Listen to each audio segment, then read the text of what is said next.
안녕하십니까? 인생의 복잡한 문제들을 말씀으로 단칼에 해결해주는 김종근 목사의 쾌도 남마입니다.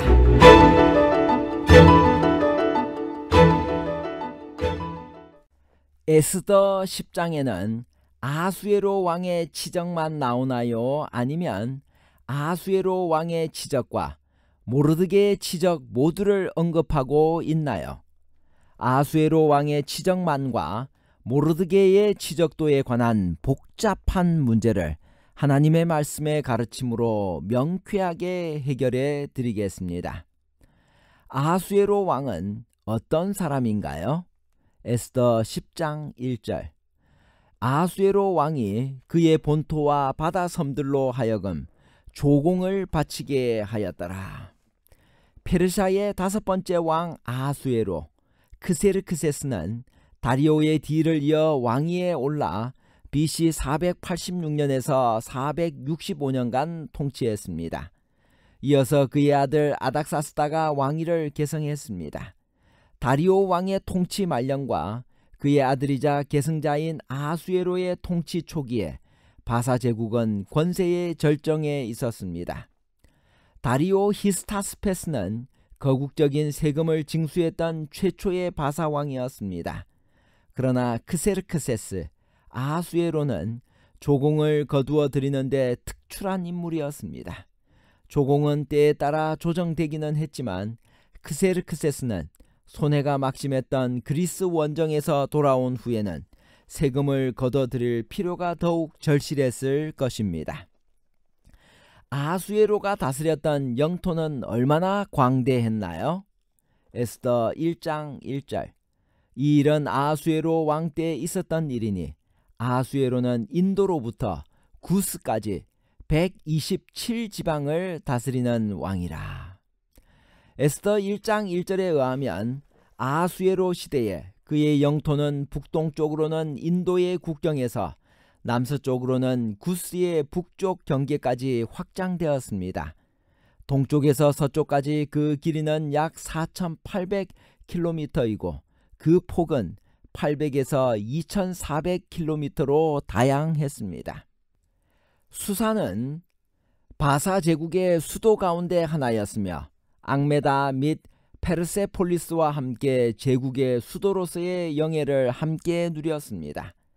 에스더 10장 1절에 나오는 섬들로 또는 연안지대라고 하는 이 경우에는 지중해와 에게해의 경계가 되는 연안 지역들을 가리킵니다. 이 지역은 헬라에 의하여 와해된 후에도 상당 기간 동안 바사의 수비대에 의하여 점령되었고 크세르크세스가 할당한 조세 지역에 포함되어 있었습니다. 그는 비록 실제적으로 징수해 드리지는 못했을지라도 에게해의 섬들에게 세금을 부과하는 일을 계속했던 것으로 보입니다.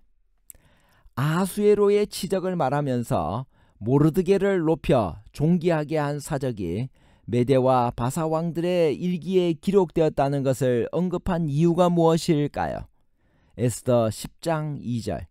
왕의 능력 있는 모든 행적과 모르드게를 높여 존귀하게 한 사적이 메대와 바사 왕들의 일기에 기록되지 아니하였느냐. 에스더서의 저자는 아수에로의 치적이 총리였던 모르드게의 도움을 받았다는 것을 은연중에 암시하고 있습니다. 또한 모르드게의 이름이 궁중 일기에도 기록될 만큼 그가 유명한 정치인이고 그의 치적이 많았다는 것을 강조하고 있습니다.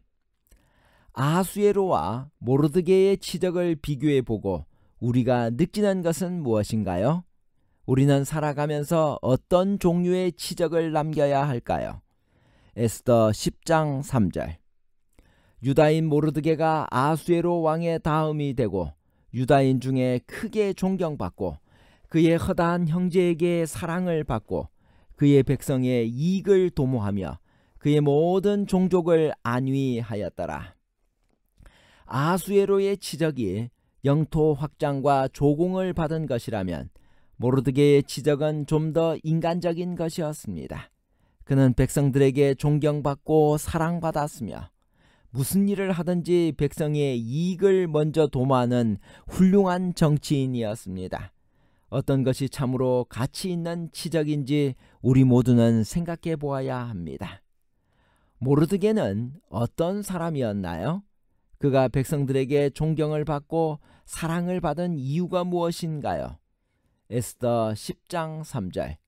유다인 모르드게가 아수에로 왕의 다음이 되고 유다인 중에 크게 존경받고 그의 허다한 형제에게 사랑을 받고 그의 백성의 이익을 도모하며 그의 모든 종족을 안위하였더라. 모르드게는 왕의 다음 위치인 총리의 자리에 올라 대페르시아 제국을 다스린 능력 있는 사람이었습니다. 그러면서도 그는 백성에게 존경받고 사랑받는 사람이었습니다. 그가 존경과 사랑을 받는 이유는 그가 자기 이익보다는 백성의 이익을 먼저 생각했기 때문입니다.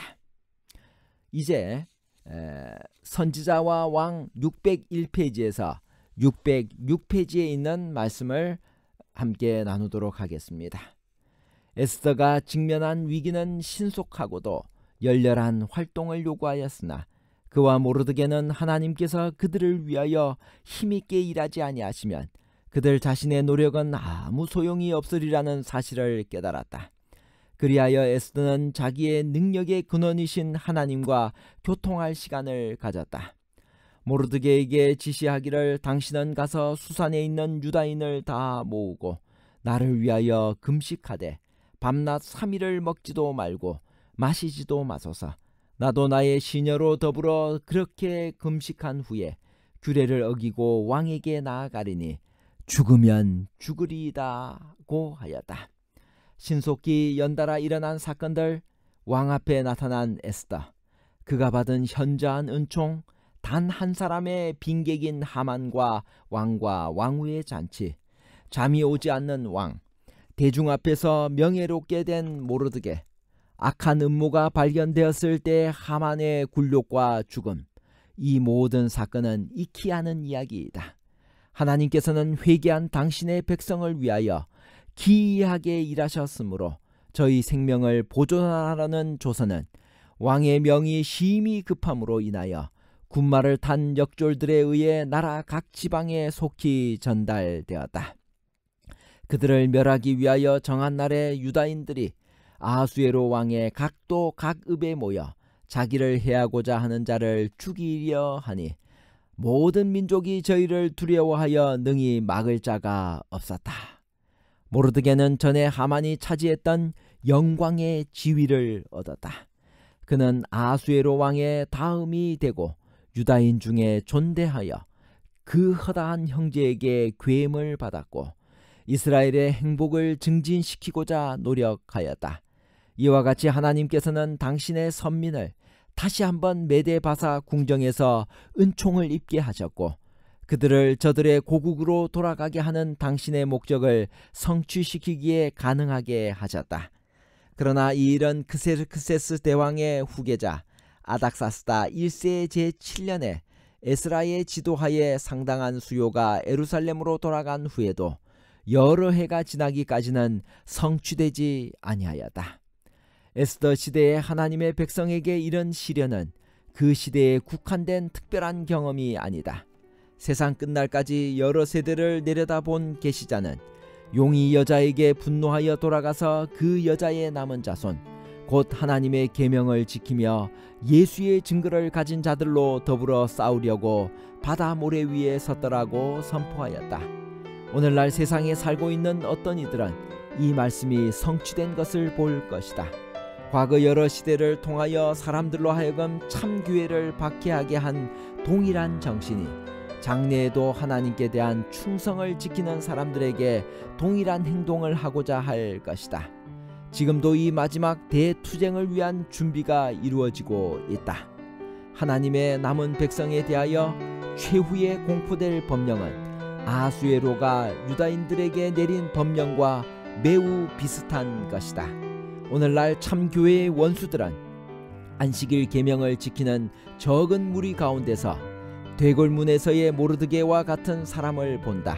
당신의 율법에 대한 하나님의 백성의 경의는 여호와 경외하기를 버리고 당신의 안식일을 짓밟고 있는 자들에게 끊임없이 견책이 된다.